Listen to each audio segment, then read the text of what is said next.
Jua-Jua. Seputar informasi pemerintah Kabupaten Dairi selama sepekan akan kami rangkum dalam Pedas edisi ke-24. Bersama saya, Dewi Diana Banjarnahor sebagai pemimpin cabang Pegadaian Sidikalang. Inilah Pemkab Dairi sepekan minggu ketiga bulan Juni 2022. Mengawali jumpa kita, kami sajikan informasi pertama. Bunda PAUD Kabupaten Dairi, Nyonya Romi Mariani Edi Berutu, menghadiri pelepasan PAUD sekecamatan Pegagan Hilir, Sabtu 11 Juni 2022 di Sopo Godang HKBP 3 Baru, Kecamatan Pegagan Hilir. Sebanyak 208 anak PAUD sekecamatan Pegagan Hilir mengikuti pelepasan masa belajar untuk tahun pelajaran 2021-2022. Dalam pesannya, Bunda PAUD mengatakan kehadirannya merupakan pelepasan perdana di Kecamatan Pegagan Hilir sebagai bentuk komitmen PAUD Kabupaten Dairi untuk mewujudkan pendidikan PAUD. Romi Mariani mengutarakan PAUD sangat penting bagi anak di usia 0 sampai 6 tahun di masa pertumbuhannya, juga mewujudkan visi dan misi Bupati Dairi Dr. Adekleng Ate Berutu dalam mewujudkan Dairi unggul melalui sumber daya manusia yang unggul. Selanjutnya, Bunda PAUD Kabupaten juga melanjutkan lawatannya di beberapa PAUD dan TK dalam rangka pelepasan siswa-siswi PAUD dan TK di beberapa lokasi.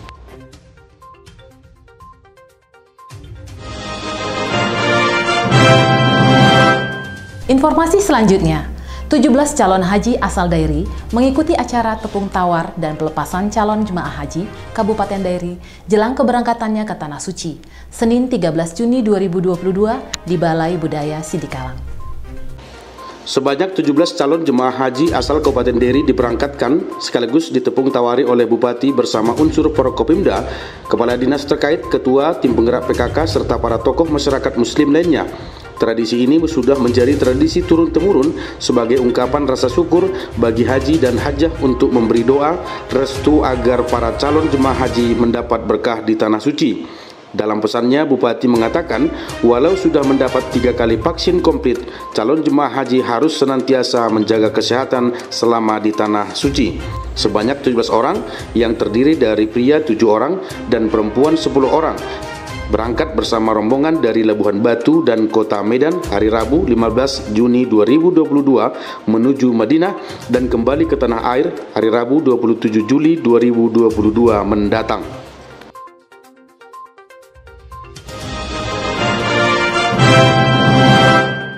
Dari informasi haji, kita beralih ke informasi selanjutnya. Bupati Edi Berutu membuka pelatihan kompetensi teknis pejabat tinggi pratama dan pejabat administrator di pemerintah Kabupaten Dairi, Selasa 14 Juni 2022 di SMK Negeri 1 Sidikalang. Guna mengembangkan kompetensi teknis bagi para pejabat tinggi pratama dan pejabat administrator lainnya, pemerintah Kabupaten Dairi Pemkab melalui Badan Kepegawaian dan Pengembangan Sumber Daya Manusia atau BKPSDM Kabupaten Dairi mengadakan pelatihan pengembangan kompetensi teknis di lingkungan Pemkab Dairi tahun anggaran 2022. Guna mendukung kegiatan tersebut, BKPSDM menghadirkan narasumber dan praktisi Isa bin Jamaluddin dari PT Kompas Konsultasi dan Manajemen Jakarta. Terdapat 31 orang pejabat tinggi pratama yang terdiri dari asisten staf ahli kepala badan dan kepala dinas yang mengikuti kegiatan yang akan diselenggarakan dalam kegiatan ini. Pelatihan serupa juga akan diadakan bagi kepala bagian, camat, dan direktur RSUD yang diadakan pada hari Kamis hingga Jumat 16-17 Juni 2022 di tempat yang sama.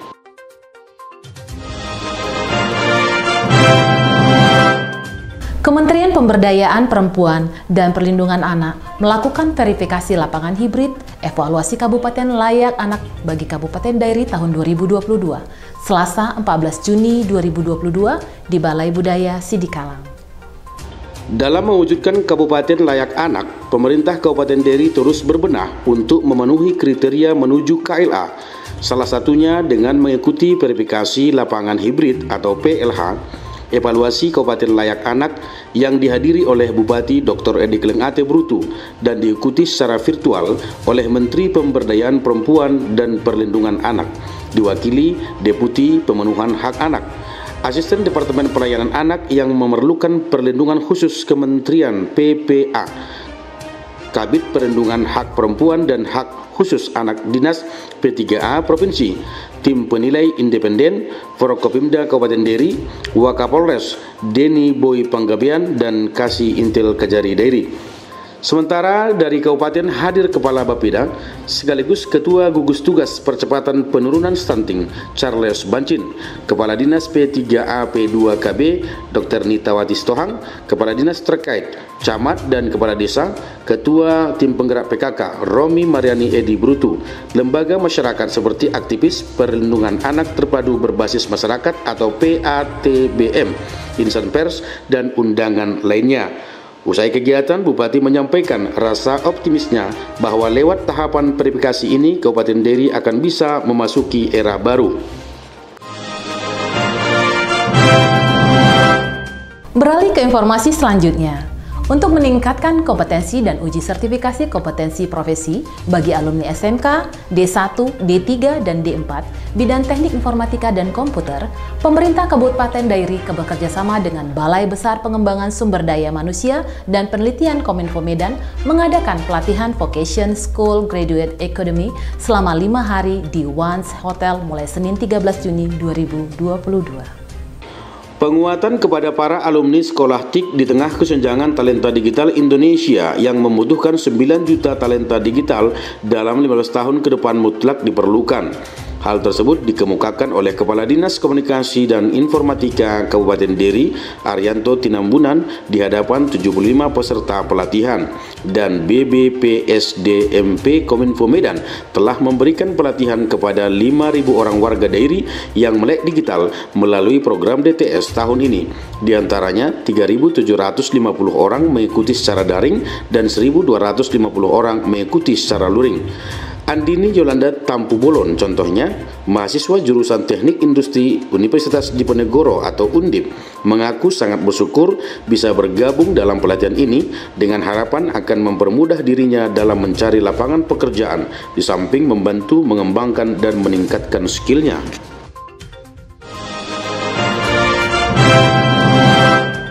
Pemerintah Kabupaten Dairi melalui Dinas Kesehatan Kabupaten Dairi gelar pelayanan KB serentak sejuta eksektor dalam rangka peringatan Hari Keluarga Nasional ke-29 tahun 2022 yang dipusatkan di Desa Sileuleu Parsauran, Kecamatan Sumbul, Rabu 15 Juni 2022.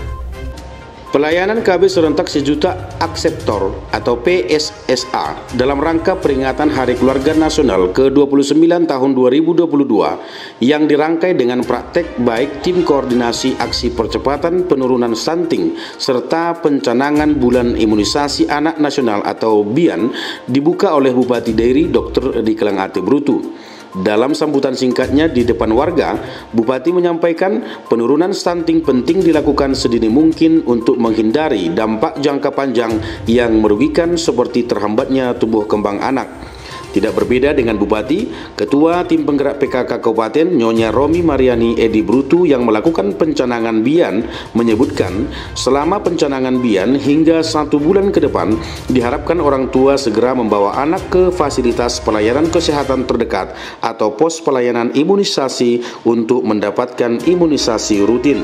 Selain sehat, kata Romi Mariani, imunisasi di usia dini terbilang lebih murah ketimbang pengobatan saat terkena penyakit di waktu dewasa nanti.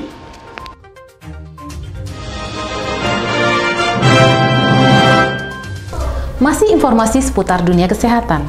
Pelayanan intensive care atau ICU di RSUD Sidikalang yang sudah difungsikan pada bulan Desember 2017 lalu namun sempat terhenti, kini bisa difungsikan kembali. Ruang ICU RSUD Sidikalang sudah bisa difungsikan kembali.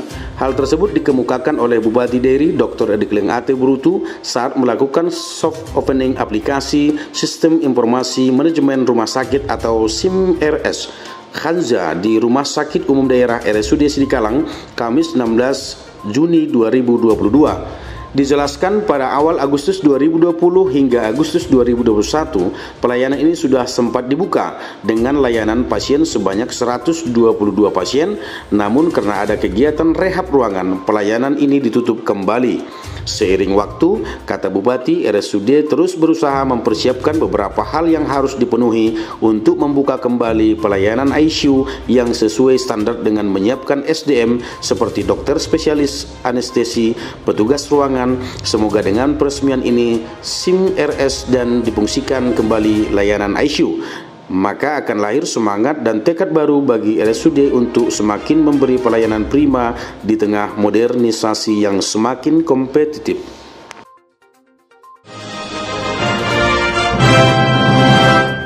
Informasi seputar Pegadaian.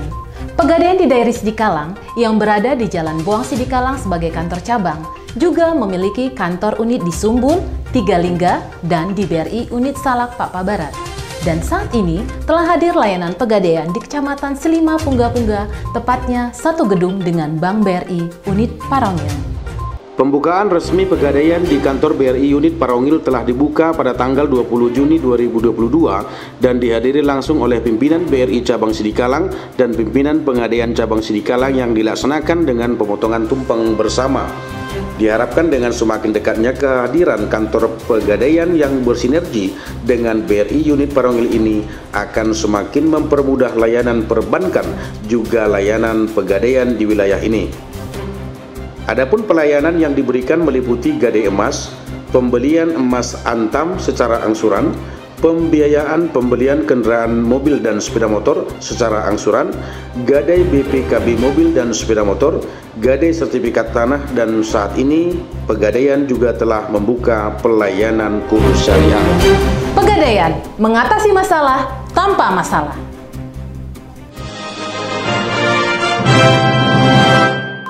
Pembukaan layanan Pegadaian di Kecamatan Selima Pungga-Pungga tadi menjadi penutup perjumpaan kita dalam Pedas edisi 24 kali ini. Mari tetap patuhi protokol kesehatan dengan menerapkan 5M. Saya Di Banjarnahor dan kru yang bertugas undur pamit.